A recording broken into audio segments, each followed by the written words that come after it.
Estrutura condicional encadeada.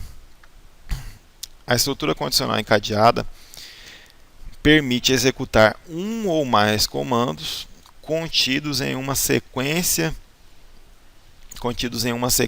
de testes condicionais, dependendo do resultado de cada um deles. Ou seja, a estrutura condicional encadeada, na estrutura condicional encadeada, eu vou ter uma sequência de outras estruturas C ou então C não, aninhada dentro delas, né? Aninhadas, várias estruturas uma dentro da outra, ou seja, eu vou ter vários testes de condições, né?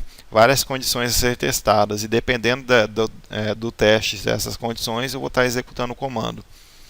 Então, a estrutura condicional encadeada, repetindo novamente, ela permite executar um ou mais comandos contido em uma sequência de testes condicionais, ou seja, contido em uma sequência de outra estrutura C ou então C não.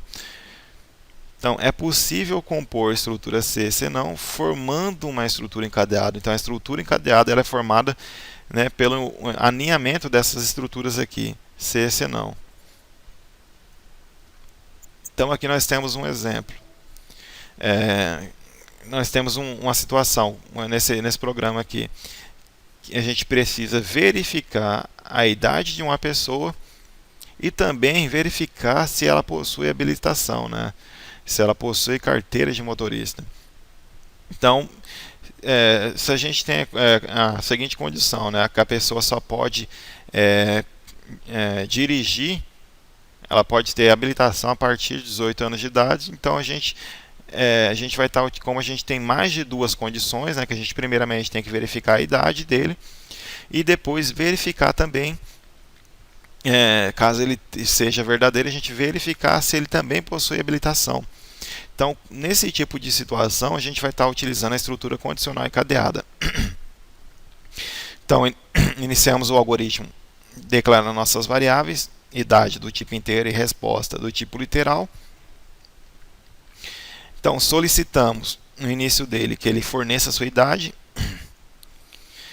Então, com base na idade dele, ele vai estar fazendo leitura dessa idade e com base nessa idade a gente vai estar verificando. Ó, se a idade dele for maior ou igual a 18 anos, ou seja, se ele for de maior, em seguida, né, se essa condição for verdadeira, ele vai estar novamente solicitando, perguntando se ele também possui carteira de motorista.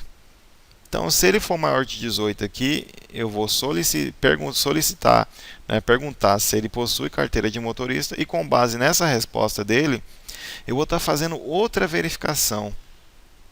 Eu vou estar verificando se ele possui ou não carteira de motorista. Então, se ele respondeu assim aqui,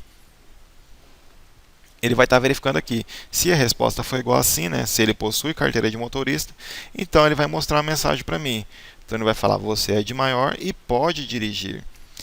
Então, repetindo novamente aqui, supomos que entramos com a idade 20. Então ele vai verificar, 20 é maior que 18? É. Então, se 20 é maior que 18, se a condição é verdadeira, então ele vai perguntar agora para mim, você possui carteira de motorista? Então, se eu possuir carteira de motorista, se a minha resposta for sim, ele vai estar verificando essa minha resposta. Como ela é igual a sim, nessa situação aqui, então ele vai entrar nessa outra estrutura aqui e vai mostrar a mensagem para mim na tela. Ó. Então, você é de maior e pode dirigir. Caso aqui minha resposta seja negativa, né? Na hora que ele pergunta, você possui carteira de motorista e eu responder não, então, ó, resposta é igual a sim? Não. É falso. Se é falso, ele pula para a parte C não. Aí ele vai mostrar outra mensagem para mim. Então, você é de maior, mas não pode dirigir. Então, novamente lá em cima. Possui uma idade maior que 18? Se for verdadeira, ele vai fazer uma outra pergunta para mim, né? Vai solicitar um novo dado para mim. E com base nesse outro dado que eu forneci, ele vai estar utilizando outra verificação. Então, com base na minha resposta, ele vai verificar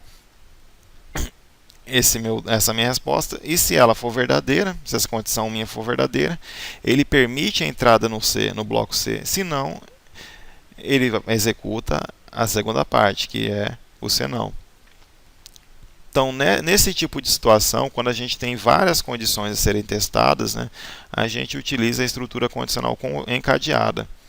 Que observem, são várias estruturas se, senão, uma dentro da outra. Ó. Então, eu tenho a primeira que verifica a idade e tenho dentro dela uma segunda que verifica a resposta, se eu possuo ou não carteira de motorista. Então, nesse exemplo aqui, nós temos duas estruturas se, senão, tá, encadeadas. Lembrando que na estrutura condicional encadeada a gente pode ter mais de duas, né? São mais de duas condições. Então, quando a gente se depara com mais de duas condições, a gente vai estar utilizando a estrutura condicional encadeada. Então, quando que a gente utiliza ela? Então, é utilizada quando existem mais de duas condições possíveis no teste lógico. Porque se a gente tem duas, a gente vai estar utilizando a estrutura condicional composta, que foi dita anteriormente. Agora, quando a gente possui mais de duas condições no teste, a gente utiliza a estrutura condicional encadeada. Então, novamente, é utilizada quando existem mais de duas condições possíveis no teste. E desde que haja necessidade de se fazer testes relacionais entre uma ou mais variáveis e um valor, ou entre uma ou mais variáveis com outras variáveis. Aí nós temos um outro exemplo. E esse exemplo, ele pede que a gente faça um programa que leia um número inteiro, né, imprima uma mensagem informando se ele é maior, igual ou menor que zero. Então, observe, a gente tem mais de uma condição a ser testada. A gente tem que verificar se ele é maior, se ele é igual ou menor que zero. Então, nesse algoritmo aqui, ele vai estar verificando esse número que a gente fornecer. Então, ele vai, logicamente, declara minha variável número do tipo inteiro. Faça a solicitação desse valor para o usuário. Então, digite um número. Ele vai estar lendo esse número, fazendo a leitura desse número, e em seguida vai estar verificando se esse número é maior que zero. Se for maior que zero, ele vai entrar aqui na estrutura C e vai mostrar essa mensagem para nós na tela. Então, escreva, ele vai mostrando o número que eu acabei de fornecer concatenado com essa mensagem. Então, por exemplo, se eu fornecer aqui o valor 10, então 10 é maior que zero? É. Então ele vai mostrar a mensagem para mim na tela, 10 é maior que zero. Se não, se esse número que eu forneci, que por exemplo foi 1, então 1 é maior que 1 não, se for menos 1, então menos 1 é maior que zero? Não, menos 1 é menor. Se menos 1 é menor, ele pula para a estrutura senão. E dentro da estrutura senão, ele vai estar fazendo outra verificação. Então, se o número é igual a zero, vai fazer isso. Mas como o número que eu acabei de fornecer é menos 1, então ele vai estar verificando aqui. Menos 1 é igual a zero? Também não. Menos 1 não é igual a zero. Se não é, novamente pula para a estrutura senão. Então a última parte que resta é essa. Então ele vai executar esse último comando, que ele vai estar escrevendo na tela para a gente. Menos 1 é menor que zero. Novamente aqui. Supomos que vamos entrar agora com um valor igual a zero. Então, se o número que eu entrar igual a zero aqui, primeira verificação. 0 é maior que zero? Não. Se não, vai pular para essa outra estrutura, que é o senão. Aí verifica, 0 é igual a zero? Se é verdadeiro, escreve a mensagem na tela. Então, 0 é igual a zero.